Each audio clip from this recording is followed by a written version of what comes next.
Guys welcome to football দুনিয়া ভিডিওতে সবাইকে স্বাগত। তো এই ভিডিওতে বেশ কয়েকটা ইম্পর্টেন্ট আপডেট তোমাদের সঙ্গে শেয়ার করব। দুটোই কিন্তু ইস্ট বেঙ্গলের ট্রান্সফার রিলেটেড, যদিও একটু পরেই কিন্তু ইস্ট বেঙ্গল এই সিজনের বলা যায় সব থেকে ইম্পর্টেন্ট ম্যাচটা খেলতে নামছে পাঞ্জাব এফসির এগেনস্টে। তো ম্যাচটা তাদেরকে জিততেই হবে সুপার সিক্সের কোয়ালিফিকেশনে টিকে থাকতে গেলে।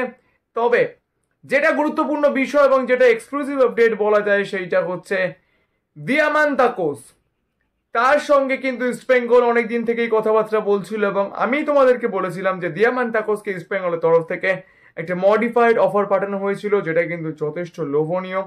তো এরই মাঝে শোনা গিয়েছিল যে দিয়ামান্তাকোস কেলো ব্লাস্টার্সের সঙ্গে চুক্তি বৃদ্ধি করেছে, কিন্তু সেই আপডেটটা আমি তোমাদেরকে বলেছিলাম সেটা সেই গোয়ানিজ ভদ্রলোকটি বলা সত্ত্বেও আপডেটটা ঠিক নয়। তো এই মুহূর্তে যেটা লেটেস্ট আপডেট, দিমিত্রাউস দিয়ামান্তাকোস তিনি কিন্তু কেলো ব্লাস্টার্স ম্যানেজমেন্টকে বলে দিয়েছেন তাকে যদি রাখতে হয় তাহলে সোজা কথা কেলো ব্লাস্টার্সের হাইয়েস্ট পেড ফুটবলার আদ্রিয়ান লুনার থেকেও তাকে বেশি টাকা স্যালারি দিতে হবে, যেটা কিন্তু কেলো ব্লাস্টার্স ম্যানেজমেন্ট মানতে রাজি নয়। এবং দিয়ামান্তাকোস কিন্তু তিনি কেলো ব্লাস্টার্সের কন্ট্রাক্ট এক্সটেনশনে এখনো পর্যন্ত সাইন করেননি। তো দিমিত্রাউস দিয়ামান্তাকোসকে নিয়ে কিন্তু জল্পনা চলবে আরো বেশ কিছুদিন, এরকমটা কিন্তু বলাই যায়।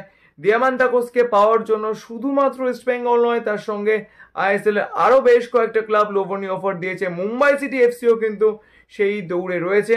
তো সব মিলিয়ে দেখতে গেলে এই মুহূর্তে দিয়ামান্তাকোসকে নিয়ে ইন্ডিয়ান ট্রান্সফার মার্কেট যথেষ্ট সরগরম। তবে আজকের ডেটে দাঁড়িয়ে যেটা লেটেস্ট আপডেট, দিয়ামান্তাকোস কিন্তু কেলো ব্লাস্টার্সের কন্ট্রাক্ট এক্সটেনশনে সাইন করেননি এবং ইস্ট বেঙ্গল ম্যানেজমেন্ট যদি ট্রাই করে ঠিকঠাক ভাবে তাহলে হয়তো দিমিত্রাউস দিয়ামান্তাকোসকে ইস্ট বেঙ্গল পেতেও পারে। এইরকমও কিন্তু একটা পসিবিলিটি এই মুহূর্তে তৈরি হয়েছে। তো দেখা যাক কি হয়। দিমিত্রাউস দিয়ামান্তাকোসকে যদি ইস্ট বেঙ্গল সাইন করাতে পারে তাহলে এর থেকে বড় সাইনিং কিন্তু আর কিছুই হবে না ইস্ট বেঙ্গলের জন্য। তার কারণ দিমিত্রাউস দিয়ামান্তাকোসের যা কোয়ালিটি রয়েছে এবং এই সিজনে দিয়ামান্তাকোস যেরকম ফর্মে ছিলেন তার রেসপেক্টে বলা যায় যদি এই ফরেনারকে ইস্ট বেঙ্গল সাইন করাতে পারে তাহলে ইস্ট বেঙ্গলে আপফ্রন্ট কিন্তু জমে যাবে। তবে আমার যেটা পার্সোনালি মনে হয় দিমিত্রাউস দিয়ামান্তাকোসকে সাইন করানোর জন্য কিন্তু ইস্ট বেঙ্গল লাস্ট অব্দি ট্রাই করবে। তো হোপ ফর দ্য বেস্ট, দেখা যাক কি হয়। অন্যদিকে আমি তোমাদেরকে বলেছিলাম যে দেবজিৎ মজুমদারকে সাইন করানো নিয়েও কিন্তু ইস্ট বেঙ্গল ম্যানেজমেন্ট কথাবার্তা বলছে। এই মুহূর্তে যেটা লেটেস্ট আপডেট, এই সিজনের লাস্ট ফেজে দেবজিৎ মজুমদার যা পারফরমেন্স দিয়েছেন তার উপর বেস করে বলা যায় ইস্ট বেঙ্গল কিন্তু এই মুহূর্তে একদম অল আউট চলে গিয়েছে দেবজিৎকে সাইন করানোর জন্য। তবে দেবজিৎ এখনো পর্যন্ত কিন্তু কলকাতায় ফেরার ব্যাপারে কোনো রকম কোনো পজিটিভ ইঙ্গিত দেননি।